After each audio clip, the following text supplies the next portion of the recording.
नमस्कार दोस्तों, स्वागत है आपका आईएएस पीसीएस में। हम लोग बीपीएससी के लिए पीएसआईआर का कुछ क्वेश्चंस को डिस्कस करेंगे। तो चलिए देखते हैं क्वेश्चन को। क्वेश्चन है कि पहला क्वेश्चन है, नो कॉन्फिडेंस मोशन किस अनुच्छेद के अंतर्गत लोकसभा स्पीकर के खिलाफ लाया गया। जो हाल ही में जो लोकसभा के जो स्पीकर हैं ओम बिरला, उनके खिलाफ जो नो कॉन्फिडेंस मोशन लाया गया है वो कौन से आर्टिकल के अंतर्गत लाया गया है, क्वेश्चन यही है। तो ये आर्टिकल 94 के अंतर्गत जो है वो नो कॉन्फिडेंस मोशन लाया जाता है। ये करंट अफेयर का क्वेश्चन था। तो ये सब क्वेश्चन करंट अफेयर में वाला क्वेश्चन जो है वो एक या दो या मतलब इस तरह का जो क्वेश्चन आ सकता है। तो इस चीज़ को ध्यान रखिएगा कि आर्टिकल 94 के अंतर्गत जो है नो कॉन्फिडेंस मोशन जो है वो लाया जाता है। अगला क्वेश्चन है कि हॉब्स के अनुसार स्टेट ऑफ नेचर में कैसा सिचुएशन है। ये काइंड ऑफ याद कीजिए, ये पहले भी इस क्वेश्चन को डिस्कस कर चुके हैं। तो जो हॉब्स के अनुसार जो स्टेट ऑफ नेचर में जो सिचुएशन है वो ब्रूटिश है, पुअर है, शॉर्ट है, ऑनेस्टी है। ब्रूटिश, पुअर, शॉर्ट, ऑनेस्टी क्यों? क्योंकि हम पहले बता चुके हैं क्योंकि इंसान का जो नेचर होता है वो सेल्फिश है हॉब्स के अनुसार, कम्पिटिटिव है और फियरफुल है। ऐसा कुछ मैकियावेली का भी कहना है कि हॉब्स जो इंसान का जो नेचर होता है वो सेल्फिश होता है, कम्पिटिटिव होता है और फियरफुल होता है। तो इसके कारण क्या है कि वो ज़्यादा से ज़्यादा वो क्या है कि अपने ज़्यादा से ज़्यादा वो खुद के चीज़ों को क्या करने के लिए एक्वायर करने की कोशिश करता है। मतलब कि ज़्यादा से ज़्यादा जो चीज़ दूसरा का है वो मेरा हो जाए, ये सेल्फिश हुआ। इसके लिए अब ये सिचुएशन में सब लगे हुए हैं, सब चाह रहे हैं कि जो दूसरा का जो चीज़ है वो हमारा हो जाए। तो इससे क्या है कि कम्पिटिटिव वाला माहौल बनता है और फियरफुल, मतलब कि आपस में एक डर का भी भावना है कि ऐसा भी तो हो सकता है ना, क्योंकि स्टेट ऑफ नेचर है। स्टेट ऑफ नेचर में कोई प्रकार का स्टेट एग्जिस्ट नहीं कर रहा है, कोई लॉ नहीं है, कोई कानून नहीं है, कोई पुलिस व्यवस्था नहीं है, तो कुछ नहीं है ना, कोर्ट है। तो ऐसी सिचुएशन में क्या है कि लोगों का जो क्या है वो अपने मन से क्या कर रहे हैं, चीज़ों को इम्प्लीमेंट करने की कोशिश कर रहे हैं, अपने हिसाब से रूल को फॉलो कर रहे हैं, अपने हिसाब से चीज़ों को इम्प्लीमेंट कर रहे हैं। तो ऐसी सिचुएशन में क्या है, एक प्रकार से जिसकी लाठी उसकी भैंस वाली सिचुएशन है ना, कि जो जितना ज़्यादा ताकतवर होगा वो उतना ज़्यादा मतलब कि चीज़ों को ज़्यादा चीज़ों को क्या करेगा, एक्वायर करेगा। तो ऐसी सिचुएशन में क्या होगा, निश्चित है कि एक प्रकार से आपस में कंपटीशन होगा, एक प्रकार से हिंसात्मक कार्रवाई भी होगी, हिंसा के रूप में काम होगा। तो ये वाला सिचुएशन है। इसके कारण जो है वो जो स्टेट ऑफ नेचर का जो सिचुएशन है वो ब्रूटिश है, पुअर है, शॉर्ट है, नेस्टी है। लाइफ का कोई ठिकाना नहीं है, state of bar of all against all वाली सिचुएशन है।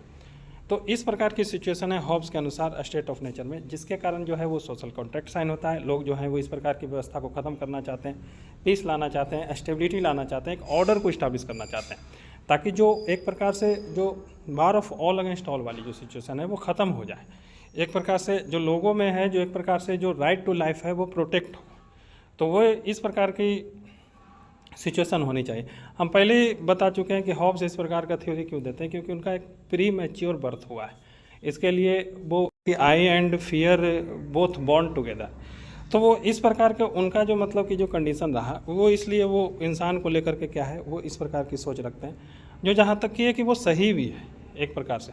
हालांकि हम ये चीज़ भी बता चुके हैं कि हॉब्स जो है अपने आप में डिडक्टिव है ह्यूमन नेचर को लेकर के, क्योंकि ऑलरेडी वो कंक्लूजन बैठाए हुए हैं कि ह्यूमन नेचर ऐसा है और उसी के अनुसार वो क्या कर रहे हैं, थ्योरी दे रहे हैं।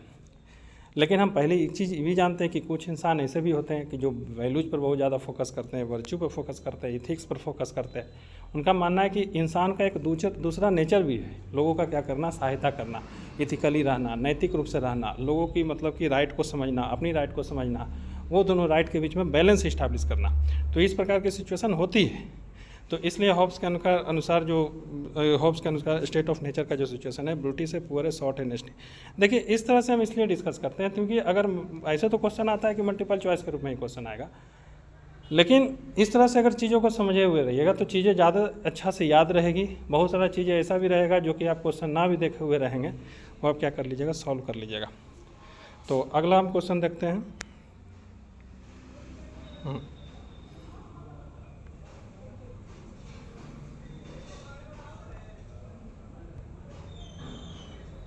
एक सेकंड दोस्तों। अगला क्वेश्चन है कि रिजोल्यूटिव कंपोजिटिव मेथड, जो हम बताए थे कि हॉब्स ने इस मेथड का यूज करके थ्योरी दिया है, रिजोल्यूटिव कंपोजिटिव मेथड। इसके अंतर्गत जो आप कैसे बता सकते हैं कि इस थ्योरी में आपको एक प्रकार से यूटिलिटेरियन फिलॉसफी की झलक देखने को मिलती है। ये थोड़ा सा थ्योरेटिकल टाइप का क्वेश्चन है, लेकिन कंसेप्ट बहुत ज़्यादा इंपॉर्टेंट है PSIR के नज़र से। अगर इस चीज़ को आप समझे हुए नहीं रहिएगा तो एक प्रकार से आपको आगे भी यूटिलिटेरियन फिलोसफी को हम लोग पढ़ेंगे, यूटिलिटेरियन फिलोसफी पर हम क्वेश्चन करेंगे जो कि बेंथम के द्वारा दिया गया है। लेकिन इतना याद रखिए कि जो इस प्रकार के जो मेथड का यूज किया गया है थॉमस हॉब्स के द्वारा, वो आप कैसे बता सकते हैं कि एक प्रकार से यूटिलिटेरियन फिलोसफी की झलक देखने को मिलती है इसमें।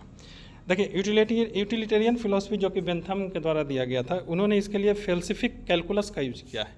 नीचे देखिए रिजोल्यूटिव कंपोजिटिव मेथड जो यूज किया गया है बेंथम के द्वारा, इसमें बेंथम ने एक प्रकार से जो यूटिलिटेरियन फिलोसफी दिया है जिसमें वो फेल्सिफिक कैलकुलस का यूज करके उन्होंने एक प्रकार से यूटिलिटेरियन फिलोसफी दिया है। इसमें सिंपल एक पॉइंट याद रखिएगा कि maximum happiness of the maximum person, ये उनका जो मेन जो थ्योरी है, मतलब अधिकतम सुख अधिकतम लोगों का, पहले सुख है फिर लोगों का है, तो अधिकतम सुख अधिकतम लोगों का, यही यूटिलिटेरियन फिलोसफी है। कि मतलब कि कोई भी इंसान जो है, इनका जो मानना है वो उनका जो एक्शन का जो तरीका है वो इसी आधार पर लिया जाता है कि उसको सुख मिल रहा है कि नहीं, उनको हैप्पीनेस मिल रहा है कि नहीं, और ज़्यादा से ज़्यादा लोगों का सुख। मतलब कि एक प्रकार से स्टेट भी अगर पॉलिसी बनाए तो ये चीज़ देखे कि कोई भी पॉलिसी से कोई भी वेलफेयर स्कीम ला रही है तो उससे अधिकतम सुख हो रहा है कि नहीं, अधिकतम लोगों का हो रहा है कि नहीं, यही मेन सिंपल यूटिलिटेरियन फिलोसफी है। तो इस चीज़ को आप देखिए कि रिजोल्यूटिव कंपोजिटिव मेथड जो यूज किया गया है हॉब्स के द्वारा, तो उसमें एक प्रकार से आप कैसे कह सकते हैं कि इसमें आपको अधिकतम सुख अधिकतम लोगों का देखने को मिलता है। रिजोल्यूटिव कंपोजिटिव मेथड हम बता चुके हैं कि एकदम एलिमेंट्री स्टेज पर जाते हैं कि ह्यूमन जो है वो अपनी एक्शन को कैसे डिसाइड करता है। तो अपनी एक्शन को डिसाइड करने के लिए वो क्या है, एक प्रकार से दो प्रकार के सिचुएशन लीजिए, डिजायर होगा और प्लेजर होगा। डिजायर मतलब प्लेजर, अवर्जन मतलब कि पेन, मतलब दो सिचुएशन है, डिजायर और अवर्जन। डिजायर मतलब प्लेजर मतलब कि हैप्पीनेस, एवर्जन मतलब कि पेन। तो हॉब्स सही कहते हैं ना कि ह्यूमन एक्शन है वो उसी प्रकार की एक्शन लेना चाहता है ताकि ज़्यादा से ज़्यादा प्लेजर मिले, ना कि पेन मिले। तो इसलिए वो ज़्यादा से ज़्यादा वो संपत्ति अर्जित करना चाहता है, वो ज़्यादा से ज़्यादा चीज़ों को अपने मतलब कि मजबूती से उसको पकड़ करके रखना चाहता है, वो एक प्रकार से बार नहीं चाहता है वो, इसलिए वो क्या करता है कि अपने आप को स्ट्रांग बनाने की कोशिश करता है। तो इसके कारण क्या है कि एक प्रकार से तो इसलिए स्टेट ऑफ नेचर में एक प्रकार से पुअर है, ब्रूटिस है और शॉर्ट है। तो ये चीज़ बोल रहे हैं हॉब्स ना कि एक प्रकार से इंसान उसी प्रकार के एक्शन लेगा जिससे वो प्लेजर मिले। जैसे कि जो एग्जाम का तैयारी कर रहा है उसको प्लेजर किससे मिलेगा, ज़्यादा देर को क्या करना, स्टडी करके वो उसको प्लेजर मिलेगा। ऐसा तो है ना कि वो अगर वो मान लीजिए कि ऐसा सिचुएशन आएगा कि वो नहीं पढ़े या कोई काम आ गया वो पढ़ना बंद कर दे, तो उस सिचुएशन में वो दूसरा काम पर ध्यान देगा, लेकिन उसको अंदर से पेन होता रहेगा, तो वो जल्दी से जल्दी चाहेगा कि वो ख़त्म करके हम स्टडी की ओर लौटें।